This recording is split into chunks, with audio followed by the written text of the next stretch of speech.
सुप्रभात प्यारे बच्चों, आप सब कैसे हैं? आशा करती हूँ कि अच्छे ही होंगे। आप सभी ने अपना गृह कार्य भी कर लिया होगा। अब आज हम अपना पाठ्यक्रम फिर से अपने पाठ्यक्रम को फिर से आरंभ करते हैं। बच्चों, ग्रीष्मकालीन अवकाश से पहले हमने पाठ 1 और 2 हिंदी वसंत भाग 2 से पढ़ लिए थे। आज हम पाठ 3 का अध्ययन करेंगे। हमारे पाठ का नाम है हिमालय की बेटियां। यह एक निबंध है और इसके लेखक नागार्जुन जी हैं। कौन है लेखक? नागार्जुन जी। अब बच्चों, हमने पिछली कक्षा में निबंध भी लिखना सीखा था।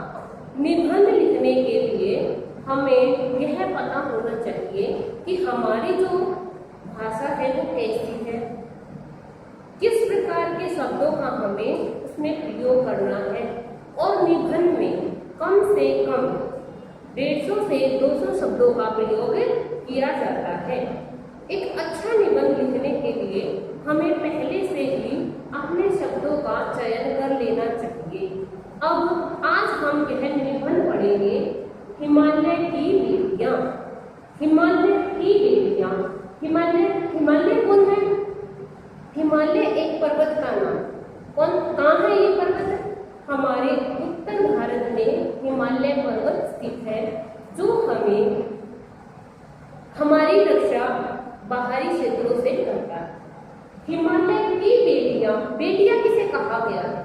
हिमालय की बेटी कौन है? हिमालय पर्वत है, उसकी बेटी कौन है? बताओ कौन है?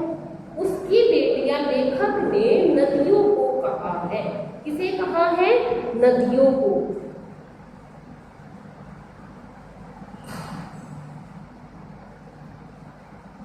लेखक ने हिमालय की बेटियां नदियों को कहा है, लेकिन नदियों को ही हिमालय की बेटियां क्यों कहा गया? क्योंकि हिमालय पर जो बर्फ गिरती है, उस बर्फ के पिघलने से ही पानी बनता है और नदियों में जो पानी आता है वो हिमालय पर्वत से ही कि जो बर्फ है उससे पिघलकर नदियों में पानी के रूप में हमारे सामने आता है। लेखक ने बताया है कि उसने नदियों को समतल क्षेत्र पर देखा है। समतल क्षेत्र यानी जिस स्थान पर हम रह रहे हैं। उत्तर भारत में जो मैदानी इलाका है, उत्तर भारत में जो मैदानी इलाका है उसे समतल भाग भी कहते हैं। और लेखक ने जब उन्हें समतल भाग में देखा है तो उनकी परिस्थिति, उनका आकार अलग भी दिखाई देता है। लेकिन एक बार लेखक को अवसर मिला, वह हिमालय के पर्वत पर गया। जब वह हिमालय पर्वत पर गया तो उसने वहां नदियों के विभिन्न रूप देखे। क्योंकि हिमालय पर्वत ऊंचे नीचे पहाड़ है वहां पर, तो नदियां वहां से कैसे निकल रही है, लेखक ने उस परिस्थिति को देखा और महसूस किया कि वहां पर उनका रूप, नदियों का रूप अलग है। अब मैदानी क्षेत्र में उनका रूप विशाल है, वो एक तेज धारा में है। बच्चों, आपने देखा है गंगा नदी, यमुना नदी को तो आपने देखा ही होगा, उनका बहाव अत्यधिक तेज होता है, ठीक है। लेकिन जब लेखक ने देखा कि गंगा नदी और यमुना नदी जब हिमालय पर्वत से निकल रही हैं तो उनका रूप अलग है। क्योंकि वहां पर ऊंचे नीचे पहाड़ है, कहीं पर तो उसकी धारा बिल्कुल पतली है, कहीं पर उसकी धारा बिल्कुल चौड़ी हो जाती है। तो लेखक अब नदियों को सचेतन रूप देता है। सचेतन का अर्थ है जीवित रूप। सचेतन यानी जीवित रूप में देखता है। जो लेखक होता है अपनी कल्पना से, अपने शब्दों से रेखा चित्र बना देता है कि वो चीज हमारे सामने कैसी है। और लेखक ने बताया है कि नदियां जो होती है हमारे जीवन में बहुत ही महत्वपूर्ण स्थान रखती है। क्योंकि जो नदियों का पानी होता है पवित्र होता है। आप गंगा का पानी कितने दिन भी एक बोतल में भरकर रखो, वह कभी खराब नहीं होता। लेकिन जो आप हमारे पास नॉर्मल पानी है, हमारे नल का पानी है, या फिर जब किसी के घर में सप्लाई का पानी आता है तो वो पानी है, आप अगर उसको बोतल में भरकर रखोगे तो वह कुछ दिनों के बाद भी खराब हो जाएगा। लेकिन गंगा नदी का जो पानी है, जल है, जो अगर आप करोगे तो वह जल्दी से खराब नहीं होता। इसलिए लेखक ने नदियों को लोक माता कहा है। क्या कहा है? लोक माता। लोक माता का क्या अर्थ है? लोक यानी संसार और माता का अर्थ है माँ। ये नदियां क्या है? संसार की माँ है। संसार उनको एक माँ, संसार जो पूरा संसार है उसको, चाहे वो वृक्ष हो, पेड़ पौधे हो, जीव जंतु हो, सभी की प्राथमिक आवश्यकता जल है। और जल हमें किससे मिलता है? नदियों से। इसलिए लेखक ने नदियों को लोक माता कहा है। तो बच्चों, आज हम पाठ 3 का अध्ययन करेंगे। हमारे पाठ का नाम है हिमालय की बेटियां। यह एक निबंध है। मैंने आपको सारांश इसका बता दिया है। चलो अब हम अपना पाठ प्रारंभ करते हैं। अभी तक मैंने उन्हें दूर से देखा था। उन्हें किसे? नदियों। किसे देखा था? नदियों को।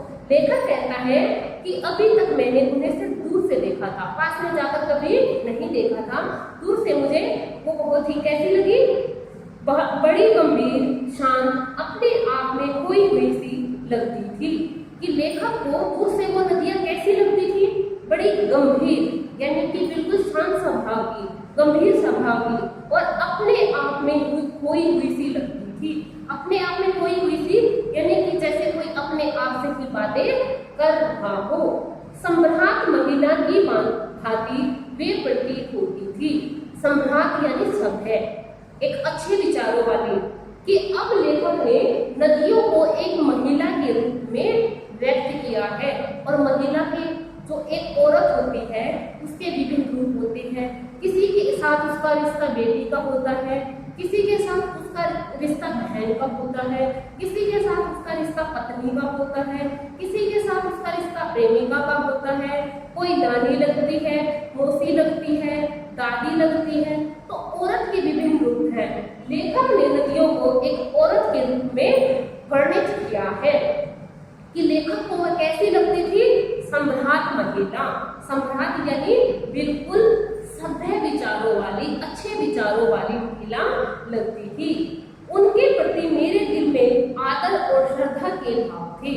कि उनके प्रति यानी नदियों के प्रति मेरे मन में आदर, सम्मान का भाव, श्रद्धा यानी उसको देखकर झुकने की संभावना होती थी। तो ऐसे उसके मन में भाव थे। माँ किस प्रकार के भाव थे? आदर और श्रद्धा के। किसके प्रति होते हैं? माँ और दादी, मौसी और मामी की गोद की तरह उनकी धारा में डुबकियां लगाया करता था। कि लेखक को जब कभी नदी में, उस नदियों में नहाने का अवसर मिला तो उसका मन शीतल हो गया, उसके विचार शुद्ध हो गए। तो ऐसे ही लगता था जैसे माँ और दादी, मौसी और मामी की गोद में रहकर बच्चों को प्यार मिलता है। आपको भी मिलता है ना? अगर आप अपनी माँ और दादी की गोद में हैं, यानी कि आप उसके स्नेह के संबंध में हैं, तो आपको वहाँ अत्यधिक प्यार मिलता है। मौसी और मामी की तरह है। तो मैंने भी उन नदियों को दादी, माँ, मामी और मौसी की तरह माना और उनकी धारा में डुबकियां लगाया करता था। कि मैं उनकी धारा में, उनके प्यार भरी लहरों में डुबकियां लगाया करता था। परंतु इस बार मैं हिमालय के कंधे पर चढ़ा तो वे कुछ और रूप में सामने थी। कि अब लेखक बताता है कि उसे हिमालय पर्वत पर जाने का अवसर मिला।